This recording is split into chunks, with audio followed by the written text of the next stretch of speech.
ukwiriye kumenya buri kimwe kikwerekeyeho. Niyo mpamvu mu byo uvuga hari ibyo uba ukwiye kwigumanira ubwawe. 20% by'abo tubwira cyane cyane nk'ibibazo byacu ntabwo baba babyitayeho, tuba turi kumara amabuye, tuba turi guta umwanya mbese. Noneho 70% by'abo tubibwira ubushakashatsi bugaragaza ko babishimiye ko tubifite. Ukabibwira umuntu ariko ari kwicinya cyaravuga ati awa kandi witwa kuri kumubwira ibibazo byawe. Noneho hakongera akandi kantu 10% by'abo ubwira ibibazo byawe nibo bonyine bashobora kugira icyo babikoraho. Umukoro ni uwuhereye kumenya abo ngabo 10, kumenya abantu banyabo wabwira ibibazo byawe nicyo kintu ubundi kitugora, kubera ko usanga ahubwo tuba turi kubwira ba 70% babandi bishimira ko tubifite, cyangwa se hari abo turi kubibwira turi kubatakariza igihe kubera ko nta nubwo babyitayeho.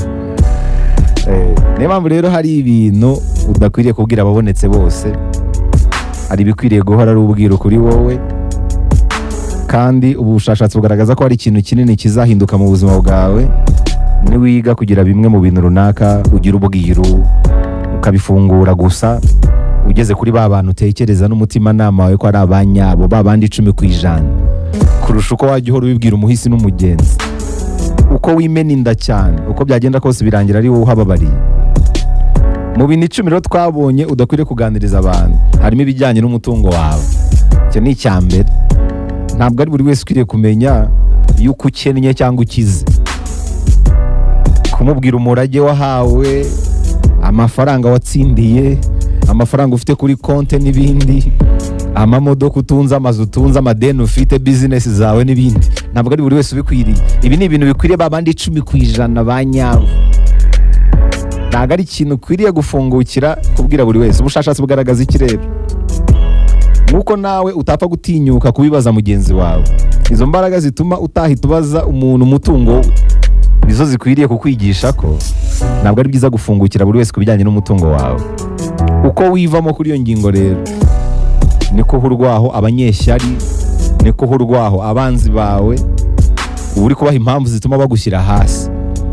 Wibuke ko abantu barimbura ikintu babashije gusobanukirwa neza, icyo batasobanukiwe, icyo batazi nta kindi bagikoraho uretse kukivugaho amahomvo gusa. Iyo rero benshi bazi umutungo wawe, muri abo benshi haba harimo bose, abakugirira neza n'abakugirira nabi. Hari ababi rero babiheraho bakakugirira nabi rwose, bakakurimbura, bakakurangiza. Ntabwo ari buri wese ukwiye kumenya ibyawe bijyanye n'umutungo. Icyo ni ikintu cya mbere ukwiye kwigengeseraho. Hanyuma icya kabiri udakwiriye gufungukira ubonetse wese ni amateka yawe mu by'urukundo. Ntabwo ari buri wese ukwiriye kuyamenya. Ibihe byose wagiranye n'abantu runaka mwakundanye, abo mwabyaranye, abo wabenze, abakubenze, bikwiye kuguma hagati yawe nabo gusa. Ntabwo ari byiza kubibwira isi. Ibyo mu rukundo bigume muri wowe. Kubibwira ubonetse wese ni ukwimena inda. Ibibazo by'urukundo, ibiganiro wagiranye n'uwakundaga, amafoto n'ibindi ngo bifitanye isano, n'ubwira ubwawe, ntugakora ikosa ryo kubibwira ubonetse wese. Ntabwo ari buri wese ukwiriye kubimenya rero. Ibyo ni ibibazo wenda waganiriza umuhanga mu by'imitekerereze ugamije ko wakugira inama, ariko nawe akaba ari umuntu w'indobanure, ntakwiriye kumenya byose keretse iyo bibaye ngombwa. Naho ubundi byigumanire. Icyo ni icya kabiri. Icya gatatu twabonye ibyo uri gupanga kwerekezamo. Si buri muntu wese ukwiriye kumenya ahantu ugiye kwerekeza, akazi gashya ugiye kujyamo, ahantu hashya ugiye kwimukira, n'ibindi byose upanga. Ntabwo ari buri wese ubikwiriye. Niba ari business ushaka gutangira, niba ari umukoro runaka ushaka kwiha, ntabwo ari buri wese ukwiriye kubimenya. Niba uri gushaka gufata umwanzuro runaka, ibintu byose upanga muri ejo hazaza, ntabwo ari byiza kubyasasa, kubera ko ibintu ugiye kwerekezamo hizerwa ko biba ari agahinja. Agahinja rero kaba gafite ubudahangarwa bukeya. Iyo byashashije sekibi ashobora guhita biheraho akakarimbura. Ntabwo ari buri wese ukwiye kubimenya. Hano uba wirinze ibihuha bitari ngombwa. Reka abantu bahore babona ubuzima bwawe bwite nk'ubufunze, bizakurinda imitego myinshi y'ababisha. Akenshi ukunze kwasasa ibintu nk'ibi, cyane cyane ibingibi uteganya muri ejo hazaza, birangira wakiriye inama zirimo ubuyobe, urumva umuntu ushaka kukuyobya ashobora kugira inama yo kukuyobya cyane. Izo nama zigatuma n'imipangu yawe itagerwaho cyangwa se ikagerwaho igice. Ariko iyo ubigumanye bituma ubibwira umuntu wa nyawe, wundi uzaguha n'inama za nyazo, wundi wifuza gutera imbere. Cyangwa se ibikorwa ubwabyo akaba ari byo byivugira. Icyo ni icya gatatu twabonye. Ubwo ndagerageza kwihuta kubera iminota. Icya kane, si buri wese ukwiriye kumenya uko ubuzima bwe buhagaze. Ubwo baravuga ubuzima buzira umuze cyangwa se uburwayi. Ntabwo ari buri wese ukwiriye kumenya ko urwaye indwara runaka, kereka ari umuganga wawe cyangwa se umujyanama mu by'ubuzima wihariye. Indwara yose aho ibihe bigeze ntabwo ukwiriye kuyirata. Buno bushakashatsi bugaragaza ko indwara nyinshi ntabwo zigikizwa no kuzirata, ahubwo bisigaye ari ikinyuranyo. Hari igihe uyiganiriza umuntu utari uwa nyawe, ahubwo akakuyobya iyo ndwara ikanakuzahaza. Kera baravuga ngo indwara ikizwa no kuyirata. Uko iyo uyirase ushobora kubona abantu bagufasha nyine kuba ikibyimba bagikanda kikameneka indwara igakira. Ariko abadufasha gukira indwara kera bari bagifite ubumuntu. Isi rero ngo yabaye mbi, abantu bakunze imiya kurusha ubumuntu. Hari igihe urata indwara runaka ariko ukayiratira umuntu wigize intama kandi ari ikirura, agamije kugukuramo amafaranga. Akakuyobya. Murabizi abaganga b'inzaduka bateye babeshya, akakonka ukazarinda ushiramo umwuka kigukama amafaranga. Indwara yawe yibwira umuntu ubifitiye ububasha kandi ufitiye icyizere. Indwara nyinshi rero ntabwo zikizwa no kuzirata. Iyo uyirase ukayiratira abatabikwiriye, hari igihe uhuhuka urebye nabi. Ntupfe ntunakire, akakonka mpaka ushizemo umwuka. Ntabwo ari buri wese ukwiriye kumenya ibibazo by'amagara yawe muri iki gihe. Ikindi burya biba byiza ibibazo by'uburwayi ubiganirije umuntu ubasha kukumva, umuganga wizeye, cyangwa se umuntu ufite uburwayi nk'ubwawe, umujyanama mu by'ubuzima se warabihuguriwe w'indobanure.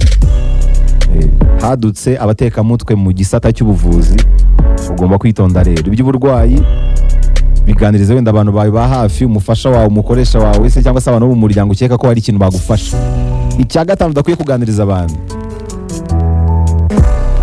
ntukabwira abantu ibibazo by'umuryango wawe. Buri muryango wose ugira ibibazo byawo, kandi buri muryango wose ugira uburyo bwawo bwihariye bwo gukemura ibibazo. Ntabwo uko umuryango umwe wakemuye ibibazo ariko uwundi uzabikemura. Ntabwo ibibazo by'umuryango bijya bikemurwa mu buryo bumwe. Abantu bo hanze rero iyo bumvise ibibazo biri mu muryango wanyu, abenshi muri bo babyuriraho bakawurimbura. Niyo mpamvu nugira ikibazo mu muryango, mujye mwicara nk'umuryango mubikemure hagati yanyu. Iyo ubwiye abantu ibibazo by'umuryango wawe, hari n'igihe bakunyuzamo ijisho kubera kugaragara nk'umunyantege nke, nk'umuntu usuzuguritse imbere yabo, ugaragara nk'umuntu uri kubatetaho kubera ko nabo bafite ibibazo mu muryango. Ni gake cyane wabona umuryango utarimo utubazo. Hari igihe bafite ibirenze ibyawe, rero wowe wabaganiriza ibyawe ugasanga ibyawe ahubwo bimezeho nko kubakina ku mubyimba bakagufata nk'umutesi. Nta mubano w'abantu mutagatifu upfa guhora. Ahari abantu ntihabura urunturuntu. Uburyo muganira ku byo mudahuza mu muryango nicyo gisigara kibara kurusha uko wabyasasa. Abana bashaka kugira ibyo batumvikana n'ababyeyi, ababyeyi bakagira ibyo batumvikanaho n'abana, umugore n'umugabo, nuko imiryango nuko ihora. Ibyo ni ibintu bisanzwe, kirazira ko byasasira ubonetse wese. Iyo byashashe hari igihe utanga amakuru atari ngombwa, ahubwo ashobora guherwaho barimbura wa muryango. Ikindi kintu buno bushakashatsi bugaragaza, utazigera uganiriza abantu, ntuzigere na rimwe uganiriza abantu ibijyanye n'inzozi ushaka gukabya. Ntabwo zikwiriye buri wese. Ntabwo ari bibi kubwira abantu bamwe na bamwe inzozi zawe. Rimwe na rimwe bishobora kuba byiza iyo ubibwiye umuntu wa nyawe, ibyiyumviro byawe by'ibyo ushaka gukora ukabiganiriza umuntu wa nyawe. Icyo gihe ubiganirije umuntu wa nyawe gutera akanyabugabo kandi ntagushyire kuri pressure. Ariko iyo byasashe kuri buri wese bigushyira ku gitutu kitari ngombwa. Iyo ubwiye ababonetse bose ibijyanye n'inzozi zawe, bituma batangira kukwitaho cyane, ku buryo iyo usobwe gato ntuzikabye nk'uko wabitekerezaga. Cyane ko inzira yo gukabya inzozi idaharuye, niho hava kuguseka, kuguserereza, baba bakubonye urwabo. Ibyo rero bishobora kuzamura stress muri wowe, guhubuka, gutuburirwa kubera ko uri kuri pressure yo gushaka kuzikabya kubera ukuntu wazivuze.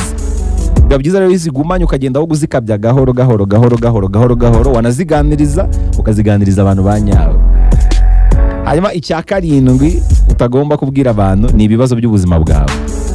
Buno bushakashatsi bugaragaza ko kubwira abantu ibibazo byawe akenshi biri kuba. birikuba kurusha uko byagabanuka. Nijyari twabonye ko 20% by'abo tubwira ibibazo ntabwo baba babyitayeho.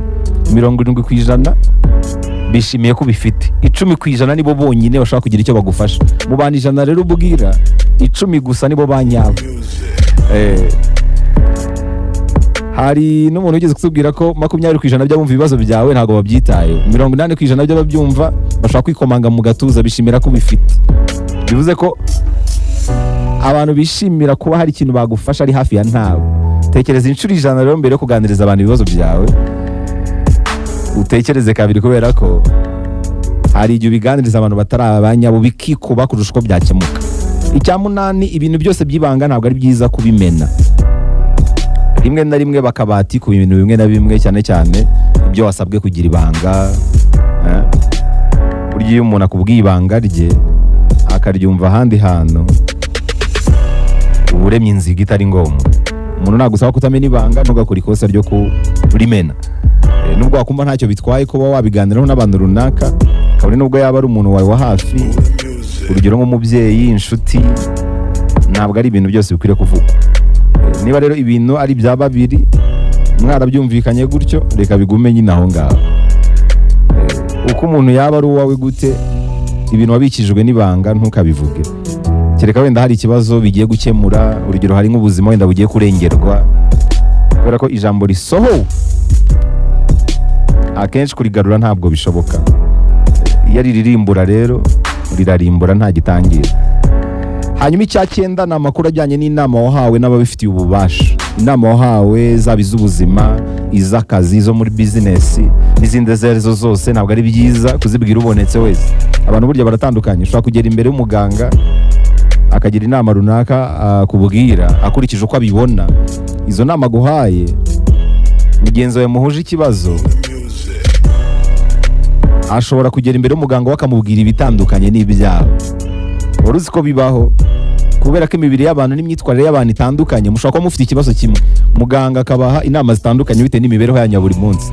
Ni byiza rero kwirinda gusangiza abandi ibijyanye n'inama uhabwa, kubera ko izo wahawe ntabwo ari ihame 100% yuko ari rusange ku bantu. Buri muntu wese rero aba yihariye. Niyo mpamvu banagira abantu inama, nugira ikibazo ntukajya gushakira amakuru kuri internet, kubera ko kuri internet yego koko hari igihe bishobora kugufasha, ariko umuntu washyize ibintu runaka kuri internet kubera ubunararibonye yanyuzemo, cyane cyane ku bintu bijyanye n'ubuzima buzira umuze, bishobora kuba bimukorera bitewe n'ahantu atuye cyangwa se n'ukuntu ateye, ariko we ntibigukorere. Niyo mpamvu inama wahawe n'umuntu ubifitiye ububasha, cyane cyane muri ibi bifitanye isano n'ubuzima, ntabwo ukwiye kubiganiriza ubonetse wese. Icyanyuma rero, icyanyuma ni ibibazo wagiranye n'uwahoze ari inshuti yawe. Ubuzima bw'ubushuti runaka si byiza kubuganiriza ubonetse wese. Si n'abantu bakundana gusa, inshuti zisanzwe. Kereka wenda ari umuntu ukeka ko yakunga n'iyo nshuti yawe, abantu bashobora gukomanya amahembe hakaba hazamo agatotsi.